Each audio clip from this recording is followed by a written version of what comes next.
తెలుగు కావ్యమైన, తెలుగు కవులన్న, తెలుగు జనమన్న, తెలుగు నేలన్న, తెలుగు జాతన్న. ఆయన భాషా భేదములు ఎరుగని వారు, ప్రతి భాషను మాతృభాషగా భావించేవారు.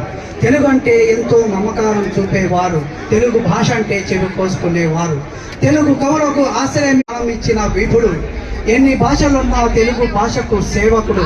ఎంతో ఇష్టంగా తెలుగు కావ్య రచన చేసిన కవికుల తిలకుడు. తెలుగు కవులకు, తెలుగు కావ్యాలకు కీర్తి చంద్రికలు తెచ్చిన మహారాజు. తెలుగు కవుల జీవిత గమనంలో పూల బాటలు నిర్మించిన భావుకుడు. కవుల సామ్రాజ్యానికి కవి సార్వభౌముడు. కవితా పితామహునికి స్వయంగా గండ పెండేరం తొడిగిన కవి ప్రేమికుడు. కవి పల్లకీని గౌరవంతో మూసిన కవి శ్రామికుడు. తెలుగు భాషకు ఆముక్త మాలేదమనే మణిని అందించిన కవి సామ్రాట్టుడు. కవుల రచనా వ్యాసంగా గోష్ఠికి భువన విజయం నిర్మింపచేసిన మయుడు. దేశ భాషలందు తెలుగు లెస్స అని ఎలుగెత్తి చాటిన తెలుగు పిపాసకుడు.